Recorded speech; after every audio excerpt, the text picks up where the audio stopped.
Setiap hari, kita bangun dari tidur kita, siap menghadapi dunia yang penuh dengan tantangan dan godaan. Dalam momen-momen tenang sebelum badai, kita harus melihat ke dalam diri dan mencari kebijaksanaan dari mereka yang telah berjalan di depan kita. Filsafat kuno Stoikisme, yang berakar pada ajaran Zeno dari Citium, Marcus Aurelius, Epictetus, dan Seneca, menawarkan kita jalan menuju ketahanan, penguasaan diri, dan ketenangan.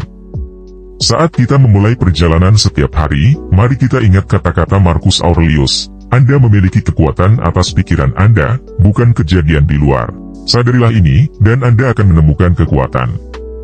Ini adalah mantra kita, cahaya penuntun kita. Kekacauan dunia berada di luar kendali kita, tetapi reaksi kita, pikiran kita, emosi kita ada dalam genggaman kita. Kita adalah arsitek dari tempat suci kita sendiri.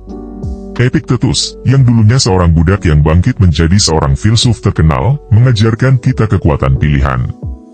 Bukan apa yang terjadi pada Anda, tetapi bagaimana Anda bereaksi terhadapnya yang penting. Setiap momen yang kita hadapi adalah kesempatan untuk menjalankan pilihan ini. Apakah kita akan terbawa oleh amarah, ketakutan, kesedihan? Atau kita akan berdiri teguh, tak tergoyahkan, dan tenang? Pilihan ada pada kita, dan melalui pilihan ini, kita merancang takdir kita. Seneca, dalam surat-suratnya, mengingatkan kita akan sifat sementara kehidupan dan kesia-siaan ketakutan. Dia yang takut mati tidak akan pernah melakukan apapun yang layak dari seorang manusia yang hidup. Hidup dalam ketakutan adalah menyia-nyiakan momen berharga yang kita miliki. Sebaliknya, kita harus merangkul hidup dengan keberanian, menyadari bahwa waktu kita terbatas dan karena itu sangat berharga. Dalam jam-jam tenang di pagi hari atau ketenangan malam, renungkan ajaran-ajaran ini. Lakukan praktik visualisasi negatif, seperti yang dianjurkan oleh Seneca, dan bayangkan kehilangan apa yang Anda sayangi. Ini bukan untuk berlama-lama dalam kesedihan, tetapi untuk mempersiapkan pikiran, untuk menguatkannya terhadap perubahan tak terelakkan yang dibawa kehidupan.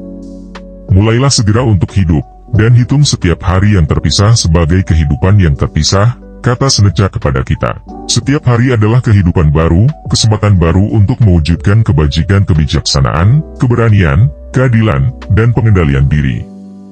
Perjalanan Stoikisme bukanlah perjalanan yang soliter. Seperti yang ditulis Marcus Aurelius dalam meditasinya, apa yang melukai sarang melukai lebah. Kita adalah bagian dari keseluruhan yang lebih besar, saling terkait dan saling bergantung. Kekuatan kita bukan hanya untuk diri kita sendiri, tetapi untuk orang-orang di sekitar kita. Dengan berusaha untuk menguasai diri, kita mengangkat tidak hanya diri kita sendiri tetapi komunitas kita, orang-orang yang kita cintai, dan akhirnya, dunia. Mari kita juga ingat kata-kata Zeno dari Citium, pendiri Stoikisme, yang percaya bahwa kebahagiaan ditemukan dalam keselarasan dengan alam dan alasan. Manusia menaklukkan dunia dengan menaklukkan dirinya sendiri. Penaklukan ini bukanlah dengan kekuatan kasar, tetapi dengan keteguhan batin dan kejelasan. Menaklukkan diri kita sendiri adalah memahami sifat sejati kita, hidup selaras dengan keteraturan rasional alam semesta. Saat kita berjalan di jalan ini, mari kita membawa kebijaksanaan para Stoik bersama kita. Kata-kata mereka bukanlah peninggalan masa lalu tetapi panduan hidup yang berbicara kepada perjuangan terdalam dan aspirasi tertinggi kita.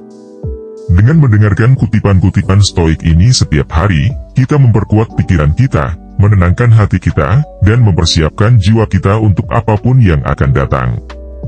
Di hadapan kesulitan, kita berdiri tegak. Di hadapan godaan, kita tetap teguh. Dan dalam momen-momen tenang refleksi, kita menemukan kedamaian.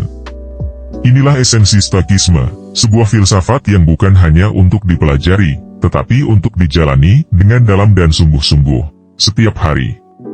Bersama-sama, kita memulai perjalanan ini, dipandu oleh kebijaksanaan orang-orang kuno, bersatu dalam upaya kita untuk menjalani hidup yang baik. Biarkan kata-kata mereka bergema dalam hati dan pikiran kita, sebagai pengingat terus-menerus akan potensi kita untuk bangkit di atas, untuk bertahan, dan untuk berkembang.